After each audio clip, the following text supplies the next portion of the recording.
What's up, YouTube? Welcome to another video. Today is May 21st, 2024, and gold and silver are taking a breather. After the big rally, silver was breaking out last week. Today, we're at $30.40. We're down about 3.5%. Gold's seeing over $100 sell-off from its high last week. It's 23.37, down 2.33%, or just under 56 bucks US. The stock market, Bitcoin, all that's selling off, and they're looking at a higher for longer scenario, and inflation is just not getting under control. So I felt like gold and silver actually was kind of due for a little bit of a pullback. I mean, they seem to have kind of gone crazy since about April. So anyways, let's talk about it. I got some new coins to show off anyways. First, quick disclaimer, I'm not a financial advisor. This channel isn't investment advice. It's for entertainment and information purposes only. So please do your own research. Get a financial advisor before making any investment decisions like buying gold, silver, coins, any of the stuff I talk about on this channel. Also, if you guys like my videos, please like and subscribe, share them far and wide. Check out my website, My Road to Wealth and Freedom. I appreciate all your support, and let's get into it. So yeah, like I was saying, last week, gold and silver breaking out. Silver's still doing pretty good. I mean, we're above 30 bucks. But it did pull back a little bit from the high. So let me see, where was that high? 32.43. So we're down about $2. I mean, that's really not even 10%. We're probably like 7.5% sort of correction. I mean, gold's had about 4.5%. Yeah, like I was saying in my last video, gold's becoming almost unaffordable to buy at that 3,400 Canadian, 3,500 Canadian. So hopefully kind of we do have this period of weakness in the metals, so those of us who are still accumulating metal can do so at better valuations, better prices and whatnot. Yeah, that's all I have to say about that. I also took out this coin here. This is a special Canadian maple. Typically, most maples are just bullion, but this was a special matte finish with a privy mark, RCMP privy mark. There's just under, I think, 25,000 of these coins were made way back in 1998. What a different world the world of 1998 was. I still remember Napster. Cell phones were just starting to become kind of mainstream. 90s music was great, by the way. Such a different world. And gold and silver were super cheap back then. I mean, gold was about say 250 to 300 US an ounce. Silver, $5 or something insane. Could you imagine picking up the metals at those prices? Some people did. So as you guys know, I like to collect coins as well as just stack bullion. This is an old Henry the Seventh groat I showed you guys in one of my last videos. I really like the medieval hammered coins. I really like, I've always had like a coin collection, and my coins were, old, but not like this kind of old, right? Like it's different when you have, a coin that's, within the past 100 years versus one that is like, 500 years old, 600, 1,000 years old. I mean, that to me is where it's at in coin collecting. Not many of them survived,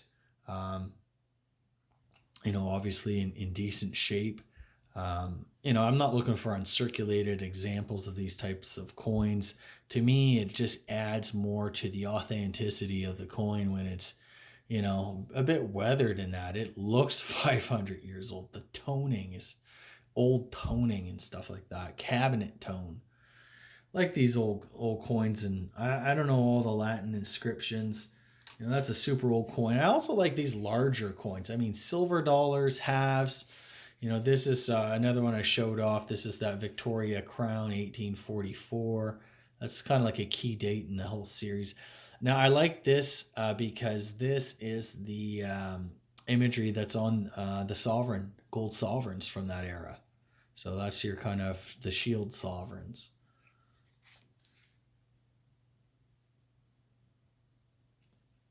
And I picked up, this is a first of its kind for me.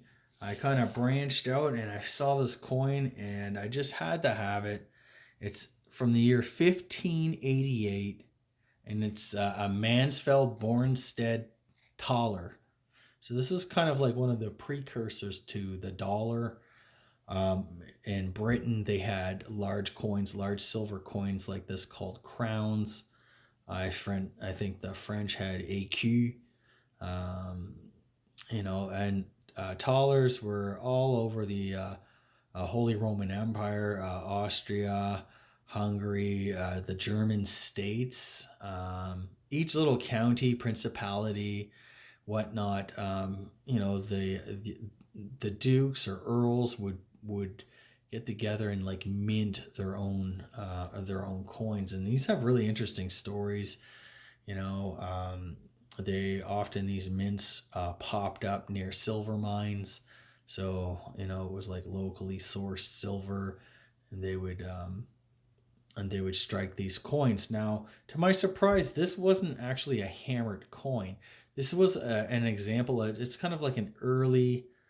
I don't know if I'd say it's a milled coin, but they had this contraption where they would like place, the bottom die, and they would raise up the top die. They're able, almost kind of like a guillotine type um, machine, where only instead of dropping, something to cut someone's head off, that they drop this die to strike the reverse or obverse of the coin. So that to me is really interesting. So, and oftentimes, if they didn't get a good punch, I guess they would like do it a second time. So a lot of these you might see like they're double punched. I couldn't really tell if this was double punched. It looked like it was a pretty good one shot. Um, the way some of the toning is on the lettering, it was kind of like iffy, but I'm pretty sure this was just a single punch coin. And yeah, so this has, what looks like a knight on a horse, with some sort of like spear or joust or something like that, um, slaying a dragon. And this is actually a St. George slaying the dragon. So another cool thing, if you collect, sovereigns, that image of St. George on horseback slaying the dragon. I mean, this is kind of, you know, where that image is a very popular image in these type of coins. Um, and yeah, so that's kind of where it came from. I thought it was like just really neat. This example here is graded like a VF. Um, it has really, really good detail. There's no like gouges, dents, bends. Um, any scratches, major damage, or anything like that to this coin. The neat thing is about these coins, the dies aren't all aligned. I was doing some research on some of these dies, and they were supposed to be um, both were pointing up if you flip it over, but this is actually sideways. And at first, I was a little bit concerned about that, but doing more research, it's fairly common as well to have them like that, where you have sort of like a rotated die, 45 degrees. So yeah, that's pretty cool. Anyway,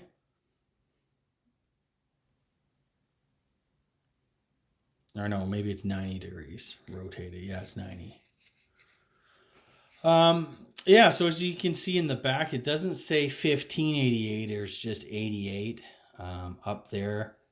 If I zoom in closely, you might see B on one side, M on the other. It looks like there's this eagle.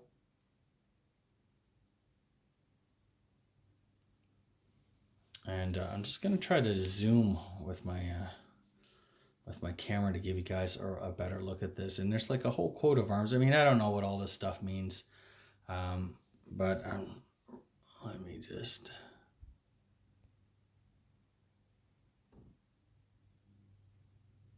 there, give you guys a bit better look.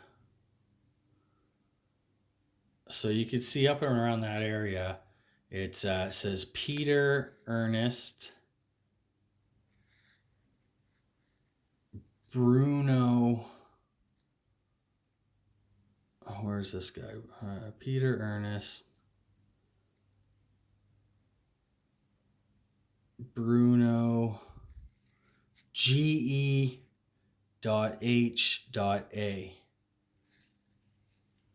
Or yeah, GE.HA.G.P. So there's a whole bunch of guys. These are all earls and counts and stuff like that of this county. Mansfeld, Bornstead. And you can see again, fairly good detail on this. I guess this is the obverse of the coin, where it shows the where they're kind of flying their colors and their insignia and stuff like that. It's really just a really cool piece of history.